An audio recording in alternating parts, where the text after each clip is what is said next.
Oke, jadi arc ketiga dari Reverse 1999 baru aja dimulai di patch 3.0 dengan judul A Long Long Way. Mengambil setting cerita di tahun 1920, di saat Perang Dunia Pertama yang harusnya udah beres, tapi ternyata masih berlanjut karena ulah Manus Vindicte. Dan seperti yang gue bilang di video ini, setiap udah mau masuk ke fase 2 dari patch yang sedang berlangsung sekarang, gue bakal upload video di mana gue bakal ngebahas dan sedikit ngebedah apa aja yang terjadi di patch sekarang.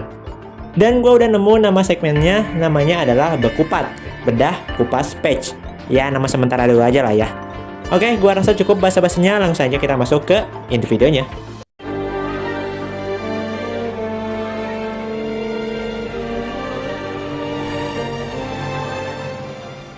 Oke, jujur aja, patch kali ini nggak terlalu banyak hal yang terjadi. Nggak kayak patch sebelumnya, patch 2.8 yang punya banyak banget hal yang bisa kita bahas. Tapi tetap aja ada beberapa poin yang masih bisa kita bahas dan diskusikan. Oke, jadi yang pertama itu adalah dampak dari kebangkitan Arcana dan Flood yang terjadi di patch 2.8. Ini adalah hal pertama yang diungkit sama Madame Z di awal chapter. Dimana menurut hipotesa dari researcher di Laplace, ada dua kemungkinan yang menyebabkan Perang Dunia Pertama masih belum selesai di tahun 1920. Yang pertama itu adalah Flood yang menyebabkan sifat Storm berubah. Jadi Storm yang sekarang bukan cuma mengirim dunia balik ke masa lalu ataupun pergi ke masa depan, tapi juga merubah sejarah yang ada. Tapi kemungkinan hipotesa ini salah, seenggaknya buat patch kali ini. Karena kalau misalnya kita lihat sumber masalahnya di patch kali ini, perang yang berlangsung di tahun 1920 bukan disebabkan dari sifat Storm yang berubah. Dan kemungkinan yang terjadi di patch kali ini adalah hipotesa kedua dari Laplace, yaitu kebangkitan Arcana membuat sejarah berubah. Atau dengan kata lain, Arcana punya kekuatan untuk merubah sejarah. Dan hal itu langsung diimplementasikan ke Perang Dunia Pertama yang seharusnya udah beres di tahun 1918, tapi masih berlangsung sampai tahun 1920. Tapi kemampuan merubah sejarah dari Arcana ini enggak kayak yang kita pikirkan. Bukan tipe kekuatan yang Arcana tuh cuma perlu mikirin apa yang pengen diubah dari sejarah, terus sejarahnya berubah. Enggak, bukan tipe kekuatan kayak gitu. Kemampuan ini masih dipengaruhi oleh faktor sebab dan akibat. Kalau buat Perang Dunia I ini, di tahun 1918, itu kan diadain semacam perundingan, yang kalau dalam sejarah asli, perundingan ini berakhir pada Jerman dan Sekutu, yang menandatangani gencatan senjata yang jadi sebab Perang Dunia Pertama berakhir. Tapi di tahun itu, dalam cerita Reverse, Manus Vindicte ikut campur secara politik. Entah bagaimana caranya, mungkin dengan memprovokasi satu atau dua pihak, seperti yang kita lihat dalam cerita. Yang pada akhirnya menyebabkan penandatanganan gencatan senjata di tahun 1918 itu batal, dan ngebikin perang masih berlanjut sampai tahun 1920. Kurang lebih kayak gitu cara kerja kemampuan merubah sejarah milik Arcana, yang gua pahami sampai sejauh ini. Jadi kemampuan ini masih membutuhkan yang namanya faktor sebab akibat. Tapi kayaknya Arcana juga memperoleh kemampuan buat bisa pergi ke beberapa tahun sebelumnya. Kenapa gue bilang kayak gitu? Karena setelah Storm yang terjadi di patch 2.8, dunia mundur ke tahun 1920. Tapi Manus berhasil menggagalkan gencatan senjata yang seharusnya terjadi di tahun 1918 atau 2 tahun sebelumnya. Dan bahkan salah satu anggota Foundation juga bertanya-tanya gimana caranya Manus merubah sejarah. Padahal mereka kebawa ke tahun 1920 barengan sama Foundation. Tapi kok Manus udah bisa sampai sejauh ini? Ditambah Sentinel juga nemuin file atau dokumen milik Manus di tahun 1918 juga.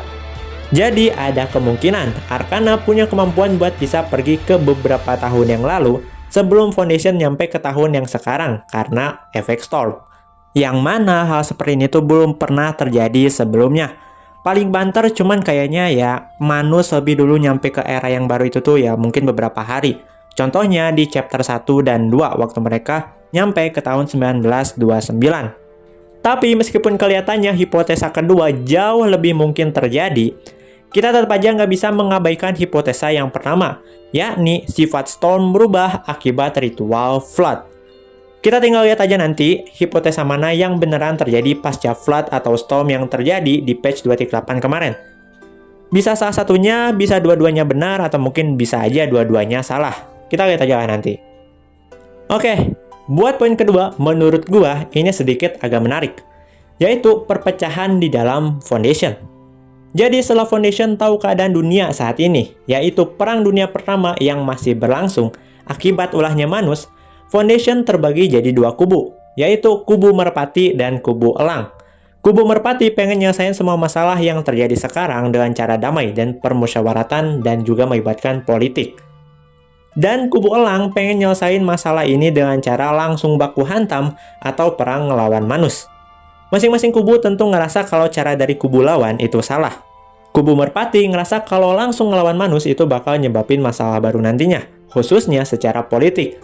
Dan kubu Elang ngerasa nyelesain masalah ini dengan cara damai itu bakal terlalu lembek buat mereka, buat Foundation. Apalagi situasi ngelawan Manus udah makin runyam sekarang semenjak apa yang terjadi di patch sebelumnya. Gue udah bilang kan waktu bahas patch 2.8 kemarin, gue penasaran dengan apa yang akan dilakukan oleh Foundation buat menghadapi Manus sekarang. Dan ternyata langsung dijawab di patch 3.0 ini. Foundation khususnya, para petingginya terbagi jadi dua kubu. Dan bahkan sampai chapter 11 ini beres, kedua kubu ini masih belum berdamai dan masih kukuh dengan pendirian mereka masing-masing. Dengan kubu Elang yang mensupport tim Timekeeper karena memang timnya Vertin adalah tim yang berada di barisan paling depan dalam melawan Manus Dicte. Dan buat kubu Merpati, mereka menyetujui rencana yang diusulkan oleh Creus, yang mana ini akan jadi poin selanjutnya yang bakal gua bahas. Dengan keadaan Foundation kayak gini sekarang, gua rasa kita bakal diperlihatkan dengan penanganan masalah di patch yang akan mendatang nantinya. Mungkin nanti kita bakal lihat penanganan masalah itu dengan cara politik, terus juga di lain kesempatan kita bakal lihat penanganan masalahnya itu dengan cara militer atau mungkin dengan cara perang. Ya semoga aja lah kayak gitu, supaya perpecahan kubu secara internal ini tuh punya maknanya tersendiri, bukan cuma nambah-nambahin konflik doang. Oke, next, soal rencana yang diusulkan oleh Creus. Jadi menuju akhir chapter ini, Manus ngelakuin serangan besar-besaran yang ngebikin kedua kubu yang lagi santai-santai karena perang udah disetujui akan berakhir, yakni Jerman dan Prancis, kedua kubu tersebut. Itu ya tiba-tiba ketar-ketir lah karena serangan mendadak dari Manus. Tapi kemudian Creus dan timnya, yakni tim 12 atau 12, maju ke garis depan buat nge-backup para prajurit dari kedua kubu tersebut. Atas inisiatif dari Creus sendiri, dia bahkan gak minta izin ke Foundation buat bertindak. Dan karena tindakan Creus, pasukan Manus bisa diatasi, dan benteng Manus juga berhasil dihancurkan oleh Sentinel atas perintah Creus. Dan di akhir kita dikasih tahu kalau rencana Creus, yakni Frontline Contingency Plan atau rencana kontingensi garda depan, disetujui oleh pihak Merpati. Jadi kurang lebih ini tuh adalah sebuah rencana yang dikhususkan untuk bala bantuan. Kurang lebih mirip dengan apa yang dilakukan Creus di patch ini aja. Jadi rencana ini kemungkinan akan membentuk unit baru atau mengembangkan unit 12 milik Creus.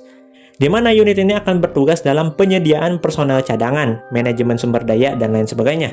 Atau itulah yang gua temuin waktu nyari Frontline Contingency Plan di internet.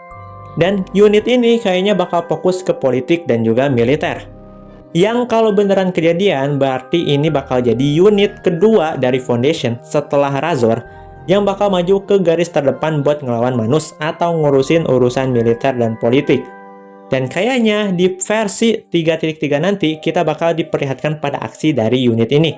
Mungkin belum sepenuhnya terbentuk, tapi kita kayaknya bakal dikasih lihat beberapa anggotanya beraksi. Karena seperti yang udah kita ketahui dari laporannya Lyoya dan dari War Room, Lyoya ketemu sama antek-anteknya Igor. Dan di War Room juga kita dikasih tahu kalau itu ada di East Frontline. Dan juga dari suratnya Marcia buat Sentinel, di chapter atau di stage 23 kalau nggak salah, Marcia bilang kalau dia gabung ke tim 12 atau timnya Creus, dan ditugaskan langsung ke East Frontline. Jadi ada kemungkinan Marcia bakal terlibat lagi di patch 3.3 nanti. Dan mungkin Marcia sama Creus bakal playable. Marcia mungkin ya paling cepat dia bakal playable di patch 3.3. Sementara Creus ya sebenarnya paling cepat juga di patch 3.3 juga sih. Dan paling lambat mungkin buat Creus itu di Enif ketiga nanti. Jadi ya mungkin diberlakukan mirip kayak Woolrich lah kan. Jadi ya secara besar dengan persetujuan pembentukan rencana atau mungkin unit ini, kita akhirnya dapat unit backup yang fokus ke militer. Karena di dua patch besar sebelumnya, di patch 1.9 dan 2.8, kita dapat bantuan dari researcher atau peneliti. Dan juga kayaknya di patch 3 sekian ini bakal banyak banget bentrokan antara Manus sama Foundation. Bakal menarik sih kalau misalkan mereka sering bentrok di arc kali ini. Oke, terakhir soal Earth yang dimention di akhir chapter sama Creus. Ya, Earth balik lagi, Dores balik lagi.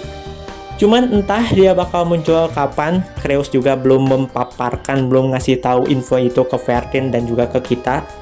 Tapi harusnya Earth atau Dores itu bakal muncul di main story, harusnya ya. Kalau menurut gua, apakah dia bakal muncul di patch 3.3? Kalau misalkan main story 3.3, kayaknya nggak bakal sih, karena terlalu cepat mungkin ya, dan juga kayaknya belum ada alasan buat Earth muncul di versi itu. Ya, kita lihatlah. Gimana menurut kalian soal Earth ini nantinya? Kalau menurut gue, di satu sisi gue sih berharap bapaknya Vertin muncul, jadi supaya bisa mengungkap beberapa misteri dari Earth, khususnya apa yang sudah pernah dia lakukan di tahun 1999, yang udah sempat dimention sama Animus di patch sebelumnya. Tapi ya, gue rasa itu kemungkinannya kecil, bahkan hampir nihil. Karena kayaknya game ini menolak untuk bisa menciptakan keluarga yang bahagia dan harmonis, serta lengkap. Oke, jadi itulah poin-poin yang bisa gue bahas di patch 3.0 A Long Way. Memang sedikit dan nggak terlalu banyak hal yang bersangkutan dengan patch sebelumnya. Dan ya, gue pengen nanya ke kalian, kalian suka nggak dengan konten tipe kayak gini? Karena berhubung udah ada 2 video modelan kayak gini, dimana gue ngebahas poin penting dari patch baru sekarang dan juga diskusi mengenai poin-poin tersebut. Karena kalau kalian minta gue buat bikin rangkuman dari patch baru sekarang, apalagi sampai masukin ke konten ngedongeng, kayaknya nggak bisa.